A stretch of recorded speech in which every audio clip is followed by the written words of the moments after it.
जय जय रघुवीर समर्थ श्रीमत दासबोध दशक 14वा अखंड ध्यान समास दुसरा भिक्षा निरूपण नाम. श्रीराम समर्थ. ब्राह्मणाची मुख्य दीक्षा मागितली पाहिजे भिक्षा, वो भवती या पक्षा रक्षले पाहिजे. जय सद्गुरू. श्रीमत दासबोधातला दशक 14वा आहे अखंड ध्यान आणि त्यातला समास दुसरा आहे भिक्षा निरूपण नाम. अत्यंत सूक्ष्म आणि गहन असं वैराग्य, निस्पृहता आणि संन्यासाचे तत्त्व समजून सांगणारा हा समास आहे. भिक्षा म्हणजे फक्त अन्नाची याचना करणे किंवा अन्न मागून घेणे असा नसून त्यातून जीवनशैली, आत्मसाक्षात्कार, निर्भयता, आध्यात्मिक उन्नतीचे सूचक रूप आपल्याला या समासामध्ये समजणार आहे. भिक्षा ही जी संकल्पना आहे ती काय आहे बरं? भिक्षा म्हणजे अहंकाराचा त्याग. भिक्षा म्हणजे निरपेक्ष जीवनशैली. भिक्षा काय आहे? भिक्षा ही ब्रह्ममार्गाची मुख्य दीक्षा आहे. जो आत्म्याच्या मुक्तीसाठी इच्छुक आहे त्याने अहंकार बाजूला ठेवून भिक्षेचा मार्ग स्वीकारला पाहिजे. भिक्षा म्हणजे प्रतिग्रह नाही बरं का.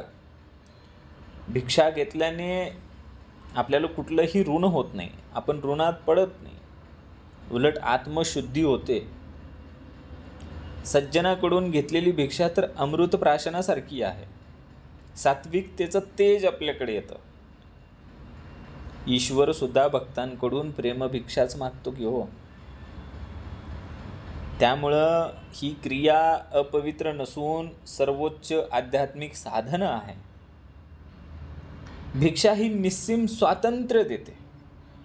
कुठेही न थांबता कुठल्याही अपेक्षेशिवाय जगता येतं. सातत्याने नवनवीन ठिकाणी भिक्षा मागावी लागते. अन्नाचा साठा होत नाही, त्यामुळे आसक्ती वाढतच नाही,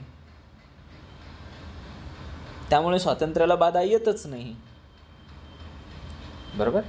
अखंड भिक्षेचा सराव करणारा जो साधक आहे तो कसा आहे? त्याला कधी कुठेही कुणाबरोबरही परक वाटत नाही, कारण हे विश्वची त्याचं घर आहे. म्हणजे संपूर्ण विश्वची माझे घर या उक्तीप्रमाणे कसा आहे तो. मग बघा, भिक्षा मागताना संकोच किंवा गर्व, कुठलाही भेदभाव त्या ठिकाणी येत नाही, नम्रता असते. हीच खरी साधना आहे. भिक्षा म्हणजे आत्मविश्वास आणि निर्भयतेचं प्रतीक. ती साधकाला समाजात मिसळण्याचं, अहंकार टाळण्याचं आणि विनम्र होण्याचं एक उत्तम साधन ठरते. भिक्षेच्या मार्गात प्रतिष्ठा आहे, कमीपणा नाही. झोळी घेणं हे वैराग्याचं लक्षण आहे, ही प्रतिष्ठा आहे. वैराग्याशिवाय खऱ्या साधनेला अर्थ नाही. भिक्षा हे वैराग्याचं प्रकट रूप आहे. भिक्षेचा मार्ग हा कसा आहे? धनसंपत्ती हरवली तरी साधकाची नीतिता त्या ठिकाणी टिकून राहते, कारण त्याचं जीवन आता निस्पृहतेवर आधारित आहे. म्हणून समर्थांनी सगळ्यात पहिल्यांदा आपल्याला निस्पृहाची शिकवण दिली आणि मग काय दिलं? भिक्षा निरूपण नाम दिलं. भिक्षा ही केवळ झोळीचा मार्ग नाही आहे. भिक्षा म्हणजे एक प्रेम, संयम, नम्रता, आत्मस्वातंत्र्य, भगवंताच्या प्राप्तीचा प्रभावी मार्ग आहे. समर्थांनी भिक्षा निरूपण म्हणजे एक संपूर्ण संन्यास जीवनाचं विवेचन आमच्या समोर सादर केलेलं आहे. हे प्रत्येक साधकाने अंतःकरणामध्ये याचं श्रवण करायचं आहे. अंतःकरणामध्ये हे निरूपण ठेवायचं आहे. पहिली ओवी काय आहे? ब्राह्मणाची मुख्य दीक्षा मागितली पाहिजे भिक्षा, वो भवती या पक्षा रक्षिले पाहिजे. भिक्षा घेणं, भिक्षा मागणं म्हणजे फक्त याचना नाही आहे. ब्रह्मज्ञान मिळवण्याची ती मुख्य पायरी आहे मुळात. वो भवती, तोच ब्राह्मण होतो. जो या मार्गावर येतो तोच ब्राह्मण होतो, कारण सगळ्यात आधी त्याला दीक्षा घ्यायला लागते. भिक्षा मागण्याच्या आधी. आणि अशा तत्वज्ञाच्या मार्गावर आहे त्यांनी भिक्षेच्या संकल्पनेचं संरक्षण करून भिक्षा मागितली पाहिजे. जेव्हा एखादा संन्यासी भिक्षा मागतो तेव्हा त्यांनी अहम सोडलेला असतो, अहंकार सोडलेला असतो. आणि हा अहंकार सोडल्यानंतरच ब्रह्मभाव येतो आणि त्याची भिक्षा मिळते. भिक्षा मागून जो जेविला तो निराहारी बोलिला, प्रतिग्रहा वेगळा झाला भिक्षा मागता. भिक्षा मागून जो अन्न ग्रहण करतो तो खरा निराहारी. म्हणजे कसा? गृहस्थ संसारी अन्नाच्या बंधनातून मुक्त असतो, बरोबर असतो का नाही? कारण तो कुणाकडे कुठलंही ऋण घेत नाही, का त्यात तो अडकून राहतो. एखादा गृहस्थ आहे तो संसारामध्ये जे अन्न तो ग्रहण करतो त्याच्या बंधनात तो मुक्त असतो का लिप्त असतो? तसा नसतो. तसा हा जो भिक्षा घेणारा संन्यासी आहे तो जो भिक्षा मागून अन्न ग्रहण करतो तो निराहारी समर्थाने त्याला संबोधन दिलेलं आहे, कारण तो कुणाकडूनही ऋण घेत नाही.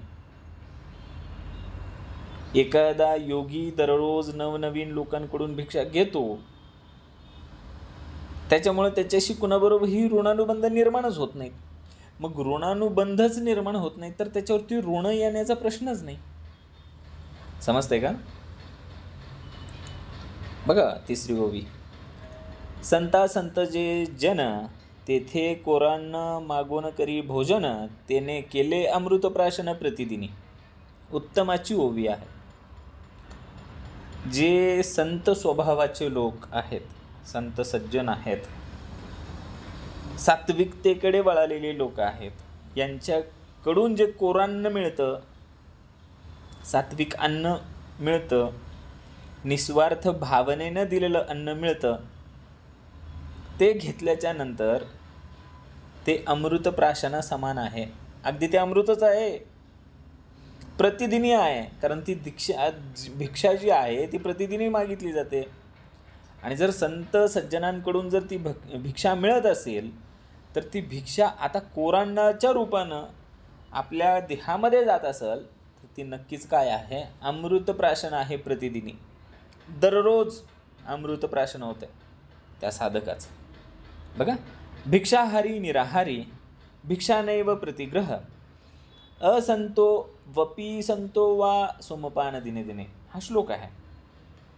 जो भिक्षा मागतो तो प्रतिग्रह म्हणजे ऋण घेत नाही, म्हणून तो निराहारी.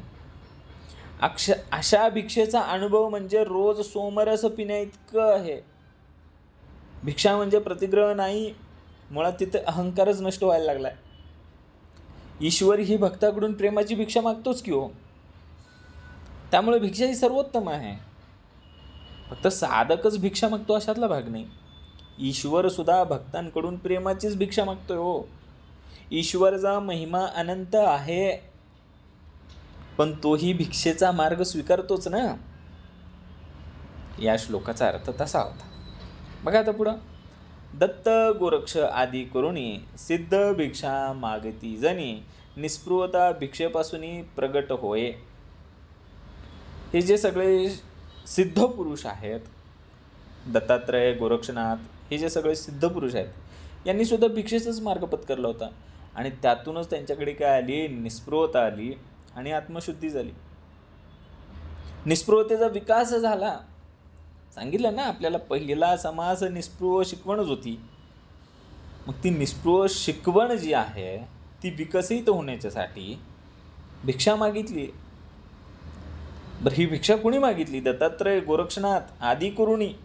सिद्ध म्हणजे हे सिद्ध पुरुष भिक्षा मागवत ते जनांमध्ये. निस्पृहता भिक्षेपासून प्रकट होय. मग ही निस्पृहता जी आहे ही भिक्षेपासून प्रकट झाली, त्यांच्याकडे निस्पृहतेचा विकास झाला आणि आत्मशुद्धी झाली. वार लावून बैसला तरी तो पराधीन झाला, तैसीच नित्यावळीला स्वतंत्र कैची. जर कोणी भिक्षा मागायला एका ठिकाणी वार लावून बसला, म्हणजे ठराविक वारी ठराविक घरी जायचं, तर तो पराधीन झाला. तो म्हणजे कसं लोकांच्या अधीन झाला, नित्य त्या घरी जायला लागला, म्हणजे त्याच्यावरती बंधनं आली. जर एखादा संन्यासी फक्त सोमवारीच ठराविक घरी जातो आणि भिक्षा घेऊन येतो, तर त्या घरावर त्याची निर्भरता वाढलेली असते. कारण तो आता त्या घरावरती काय झालाय, त्या ठिकाणी अधीन झालेला आहे. त्यांनी दिलंच तर मिळणार आहे, कारण तो नवनवीन घरी जात नाही, त्यांनी प्रदेश बदललेला नाही, त्यांनी ठराविक लोकांमध्ये ठराविक वार लावून बैसलेला, म्हणून तो पराधीन झाला. समर्थाने अत्यंत सूक्ष्मपणे विचार केलेला आहे बघा. वार लावून बैसला तर तो पराधीन झाला, तैसीच नित्यावळीला स्वतंत्रता कैची. वार लावून बसला, पराधीन झाला, आता त्याच्याकडे स्वतंत्रता नाही, कारण तो दुसरीकडे कुठं जातच नाही. आता तो त्या घरावरती काय आहे, ठरलेल्या घरांवरती ठरलेला वारी तो जाणार, म्हणजे त्या घरावरती एक भार वाढलेला आहे, ह्याला द्यावंच लागणार होता. बघा, 8 दिवसा धान्य मिळविले तरी ते कंटाळवाणे झाले, प्राणी एकाकी चेवले नित्य नूतनतेपासून. जर एकदा 8 दिवसांची अन्नाची मिळकत झाली तरीही नित्य नवे अन्न मिळवणे हा नियम आहे. कारण रोज नवीन ठिकाणी जावे आणि नवे अनुभव घ्यावेत. साठवून ठेवलेलं अन्न साधकासाठी उचित नाही, कारण त्या ठिकाणी माझं आहे ते. 8 दिवस आपण काय म्हणतो, ते माझं आहे, मला उद्या खायचं आहे, परवा खायचं आहे. हे जी भिक्षा मिळालेली आहे ती 8 दिवसाची मिळवून बसला की तो कंटाळवाना होणार. प्राणी एकाकी चेवले नित्य नूतनतेपासून. 8 दिवसाचं अन्न मिळालं, पण नित्य नूतन मागायला पाहिजे होतं, ते मागितलं नाही. त्यांनी रोज रोज नवीन नवीन ठिकाणी जायला पाहिजे होते, नवीन नवीन अनुभव घ्यायला पाहिजे होते, ते घेतलं नाही. साठवून ठेवलेलं अन्न साधकासाठी बाधक असतं. सतत नवनवीन अन्न नवनवीन ठिकाणी जाऊन भिक्षा मागणं म्हणजे चैतन्यशील भिक्षा. कसं आहे, आत्मज्ञानासाठी जे पाहिजे, स्थैर्य पाहिजे नाही, एकाच ठिकाणी थांबून जमत नाही. आत्मज्ञान पाहिजे असेल तर चैतन्य हवं असतं. रोज नवीन अभ्यास पाहिजे, रोज नवीन प्रयत्न पाहिजे आणि रोज नवीन अनुभव पाहिजे, तेव्हाच आत्मज्ञान येतं. स्थैर्य झालं, स्थिर झाला की कंटाळवाणा झाला. कसा झाला तो? कंटाळवाना झाला. बघा तर पुढे काय सांगितलं, नित्य नूतन हिंडावे, उदंड देशाटन करावे, तरीच भिक्षा मागता बर्वे श्लाघ्यवाने. सदैव नवनवीन गावात नवनवीन प्रदेशात फिरलं पाहिजे भिक्षा मागण्यासाठी. मग ही जी भिक्षा आहे ही श्लाघ्य आहे.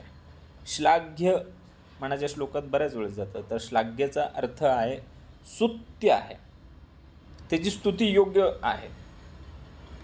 ही भिक्षा कशी आहे? स्तुत्य आहे, त्याची स्तुती केली पाहिजे अशी भिक्षा आहे ती. कारण ती निस्पृहतेला घेऊन जातोय, नवनवीन ठिकाणी जातोय, नवीन नवीन वातावरणामध्ये जातो, नवीन नवीन लोकांमध्ये जातो, आणि हीच तर भिक्षेची महती आहे. भिक्षेची महती हीच आहे की प्रवासामुळे, नवनवीन ठिकाणी नित्य नूतन गेल्यामुळे, देशाटन केल्यामुळे साधक नित्य जागृत राहतो. कारण चैतन्य आहे ना.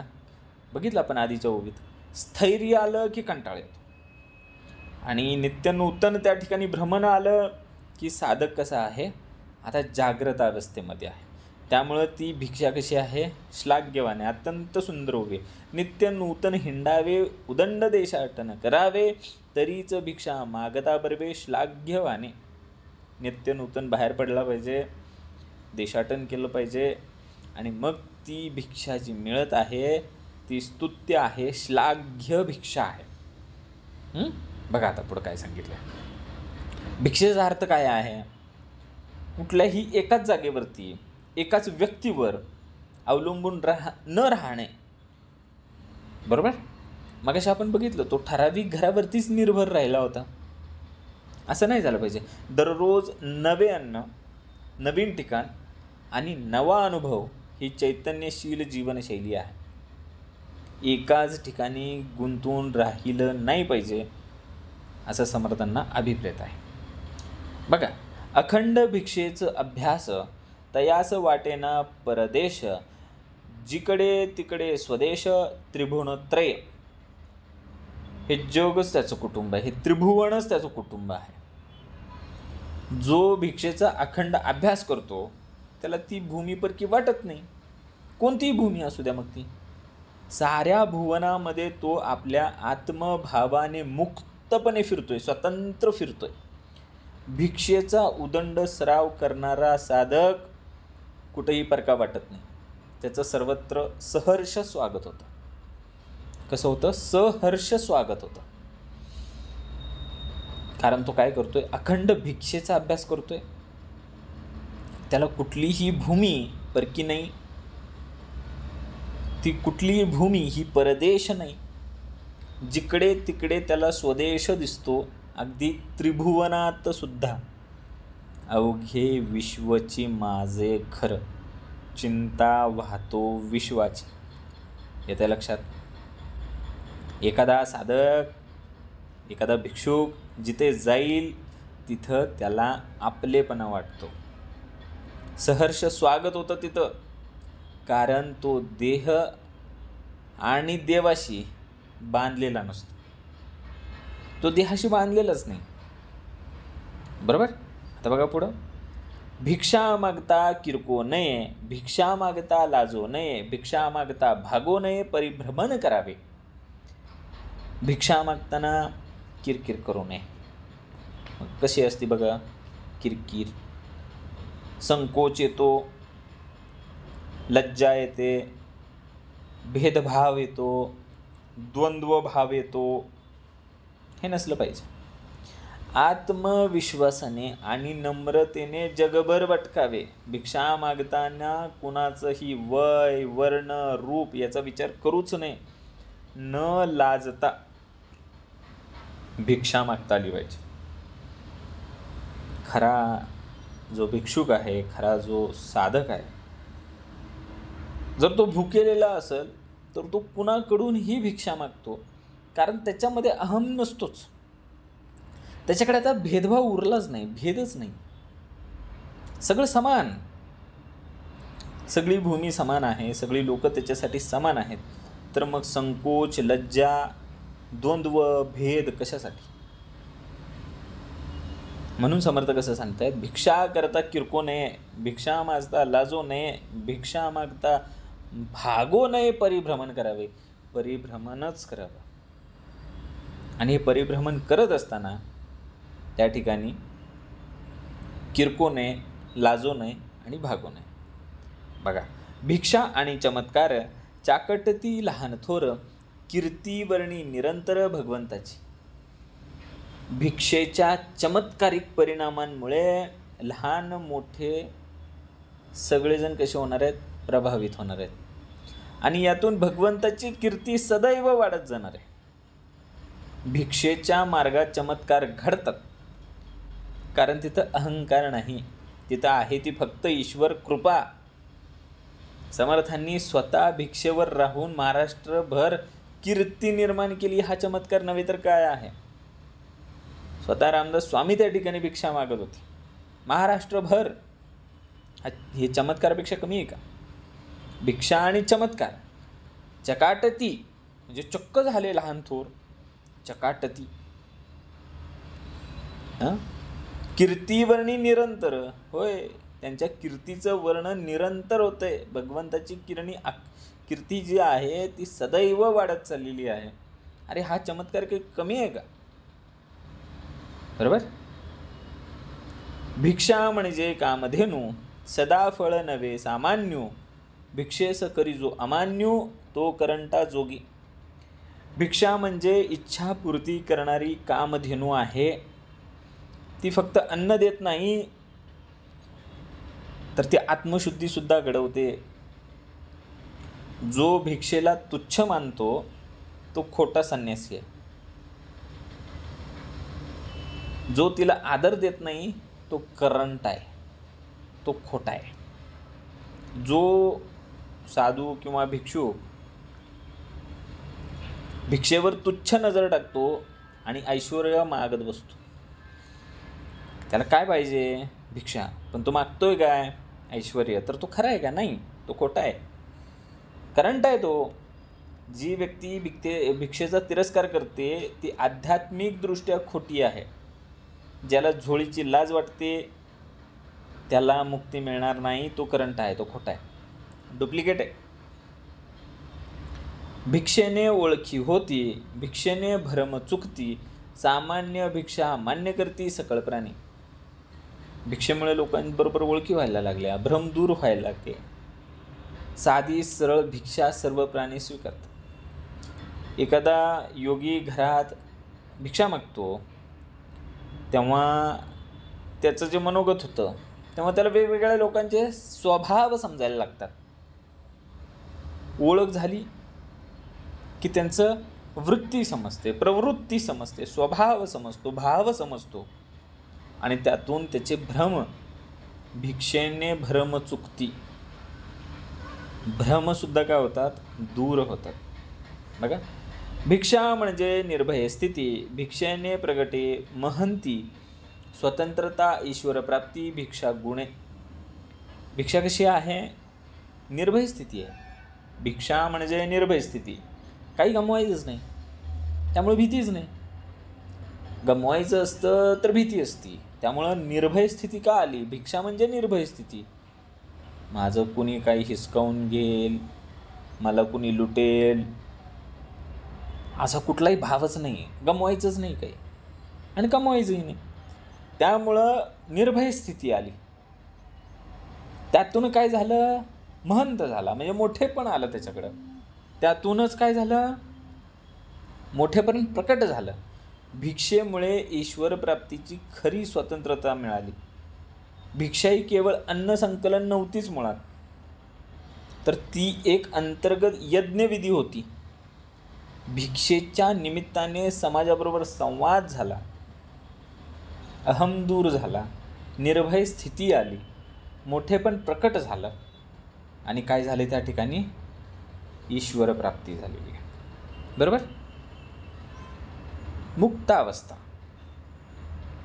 भिक्षेस नाही अडथळा, भिक्षाहारी तो मोकळा, भिक्षेकरिता सार्थक वेळा काळ जातो. भिक्षेसाठी कुठलाही अडथळा नाही. भिक्षेवर जगणारा हा खरा मोकळा आहे. भिक्षाहारी तो मोकळा, त्याचा जो सगळा वेळ आहे तो सार्थक आहे, चांगल्याच कामासाठी त्याचं जाणार आहे, वेळ चांगल्याच कारणांसाठी जाणार आहे. काही लोक सत्कर्मात असतात आणि काही लोक भिक्षेवर जगणारी असतात. आता तो भिक्षेवरती आहे म्हणजे त्याला कुठला अडथळा नाही, तो मोकळा आहे, म्हणजे त्याच्याकडे आता नामस्मरण करण्यासाठी, साधना करण्यासाठी भरपूर वेळ आहे. भिक्षेवर जगणारे लोक हे सतत साधनेत मग्न असतात. बघा, भिक्षा म्हणजे अमरवल्ली, जिकडे तिकडे लगवली, अवकाळी फळदायिनी झाली निर्लज्जासी. भिक्षा म्हणजे अमरवल्ली होती, ती अशी वल्ली, वल्ली म्हणजे वेल, अमरवेल आहे ते कुठेही वाढेल, कुठेही रुजेल. समर्थांनी सांगितलंय, जिकडे तिकडे लगवली, जिकडे तिकडे लावा, ते उगवणारच आहे. अशी आहे ती भिक्षा. अवकाळी फळदायिनी झाली निर्लज्जासी. पण जर कोणी निर्लज्जपणे भिक्षा मागत असेल तर ती लवकर फळ देत नाही. मूल्य सोडून घेतलेली भिक्षा, नैतिकतेचं मूल्य सोडलेलं आहे आणि तरी भिक्षा घेतलेली आहे, ही आध्यात्मिक पतनाचं कारण ठरते. कुणावरती दबावाने, कुणाला टोकून भिक्षा घेतली तर ती भिक्षा नाही, आणि जर ती भिक्षा घेतली तर ती भिक्षा तिरस्कारास पात्र असते. काही भिक्षुक काय करतात? उपद्रव करतात. तर मग ते कसं आहे? आध्यात्मिक अधःपतन आहे त्यांचं. येतं का लक्षात? ती अमरवल्ली असते ना, ते कुठेही वाढते, कुठेही रुजते, तशी ही भांडगुळ आहे, चुकीची वाढ होती. बरोबर. पृथ्वीमध्ये देशनाना फिरता उपवासी मरेना, कोणे एक ठाई जना जड नव्हे. या पृथ्वीवर अनेक देश आहेत आणि देशोदेशी हिंडत असताना उपवास करतो, मिळत नाही, कधी कधी भिक्षा करावी लागते, उपवासाची सोय, पण तो मरत नाही, कारण त्याचे शरीर त्याच्यासाठी तयार असतं. बरोबर. पृथ्वीमध्ये अनेक देश आहेत,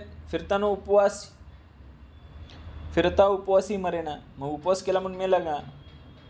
कोणी एक ठाई जना जड नव्हे, कारण त्याचं जे शरीर आहे ते सगळ्या गोष्टींसाठी तयार आहे. तो इतक्या देशांमध्ये फिरला, इतक्या वातावरणामध्ये फिरला, इतक्या प्रदेशामध्ये फिरला की आता तो चांगला तयार झालेला आहे कुठेही राहण्यासाठी आणि कसाही राहण्यासाठी. भिक्षा मिळो अथवा न मिळो, उपवास घडो अथवा न घडो. बघा आता पुढं, गोरज्य वाणिज्य कृषी त्याहून प्रतिष्ठा भिक्षेशी, विसंभो नये जोळीसी कदाकाळी. कदाकाळी कोणत्याही काळामध्ये. बघा कसं सांगितलं समर्थाने. गोरक्षण, वाणिज्य म्हणजे व्यापार, कृषी म्हणजे शेती. गोरक्षण, व्यापार, शेती हे प्रतिष्ठित व्यवसाय असले तरीही भिक्षेला त्याहून अधिक आध्यात्मिक प्रतिष्ठा लाभलेली आहे. गोरज्य वाणिज्य कृषी त्याहून प्रतिष्ठा भिक्षेस, या तिन्हीपेक्षा, गोरक्षण करणारा असू द्या, व्यापारी असू द्या किंवा शेतकरी असू द्या, या तिघांपेक्षा प्रतिष्ठा कुणाला जास्त असेल तर ती भिक्षेला. विसंभो नये, झोळीचा विसर कधीच पडू देऊ नये. कदाकाळी भिक्षेचा विसर कधीच पडू देऊ नये. काय झालंय बघा, अनेक सिद्ध साधूंनी, कितीतरी युवराज होते, कितीतरी राजे होते, यांनी सगळी राजसत्ता त्याग केली आणि भिक्षेची झोळी धारण केली, कारण त्यांना कळालं की हे सगळ्यात जास्त प्रतिष्ठित आहे. समजतंय का? म्हणजे बघा, तुम्ही जर बघितलं, हे सगळे सिद्ध पुरुष जे झालेले आहेत हे अत्यंत चांगल्या घरून आलेले आहेत,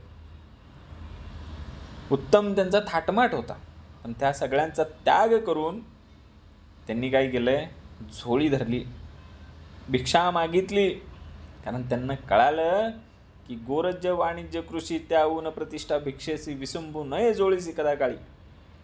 ह्या कुठल्याही व्यवसायापेक्षा किंवा कशाही कुठल्याही गोष्टीपेक्षा आध्यात्मिक प्रतिष्ठा सर्वोच्च कुणाला आहे तर ती भिक्षेला आहे. त्यामुळे भिक्षेचा कधी विसर पडू द्यायचा नाही, झोळीचा कधी विसर पडू द्यायचा नाही. भिक्षे ऐसे नाही वैराग्य, वैराग्या परते नाही भाग्य, वैराग्य नसता अभाग्य एकदेशी. भिक्षा म्हणजे वैराग्याची सर्वोच्च अवस्था, सगळ्यात उच्च अवस्था, त्याच्या पलीकडे काही नाही. आणि वैराग्यापेक्षा मोठं कोणतंही भाग्य नाही. जो वैराग्य नसलेला आहे तो खरंच अभाग्य. ज्याच्याकडे वैराग्य नाही तो अभाग्य, ज्याच्याकडे वैराग्य आहे तो भाग्यवंत. बघा, अनेक लोकांनी घर सोडलं, संपत्ती सोडलं तरी ते दुःखी आहेत, कारण त्यांच्याकडे खरं वैराग्य आलं नाही, ते अभागी आहेत. भिक्षा म्हणजे सर्वोच्च अवस्था आहे वैराग्याची.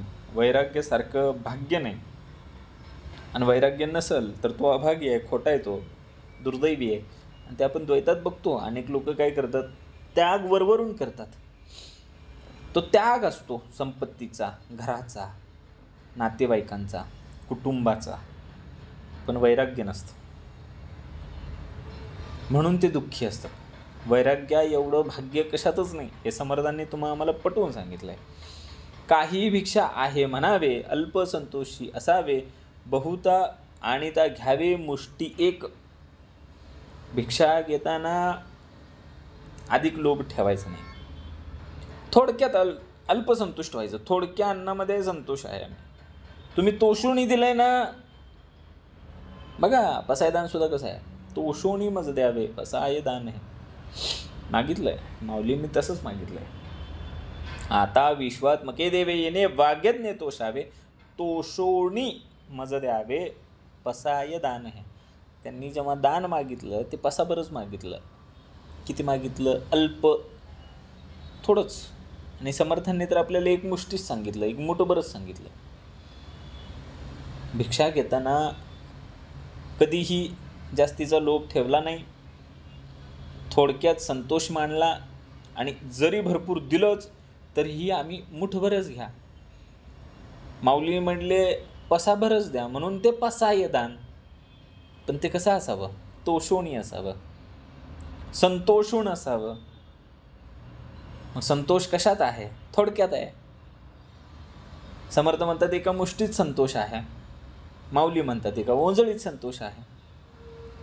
एखादं घर जेव्हा जास्तीची भिक्षा देऊ करतं तर त्यांनी साधूनी जेवढं त्याला घ्यायचं आहे, समर्थांनी तरी एक मुष्टी सांगितलंय, मुष्टी एक तेवढंच घ्यायचं. का घ्यायचं तेवढंच? उरलेलं ते इतरांसाठी आहे,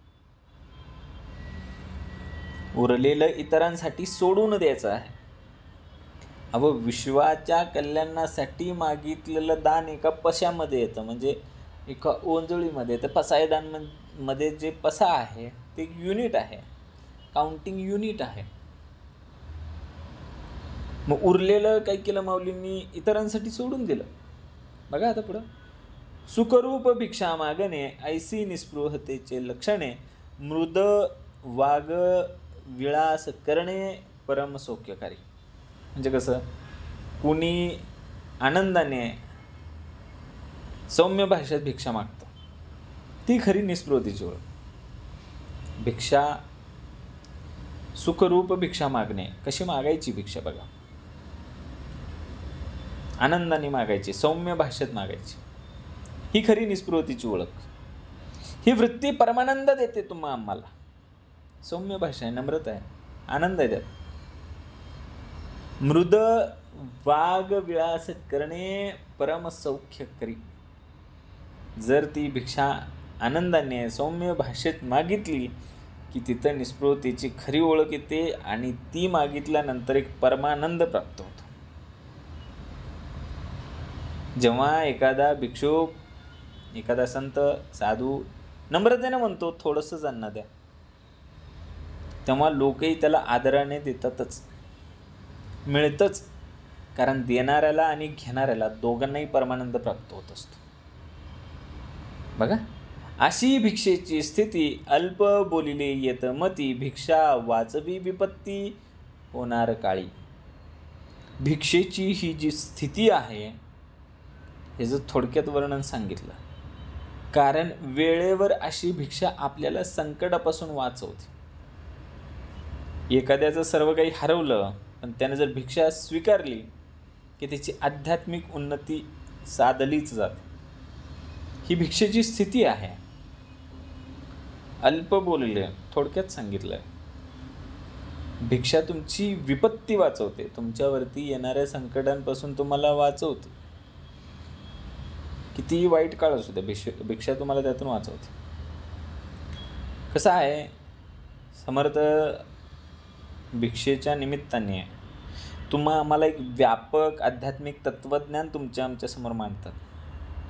हे फक्त अन्न मिळवण्याचं साधन नसून अहंकाराची आहुती, निस्पृहतेचा विकास, आत्मसाक्षात्काराचा मार्ग आहे. मुळात भिक्षा जी आहे ही बाह्य मागणी नसून आंतरिक उन्मुक्ती आहे. हे समजून आपण घेतलं पाहिजे, श्रवण उत्तमच असेल तर. इति श्रीदासबोधे गुरुशिष्य संवादे भिक्षा निरूपण नाम समास दुसरा. जय जय रघुवीर समर्थ. ओम श्री गुरु दत्तात्रय श्रीपाद श्री वल्लभाय नमः. जय सद्गुरु.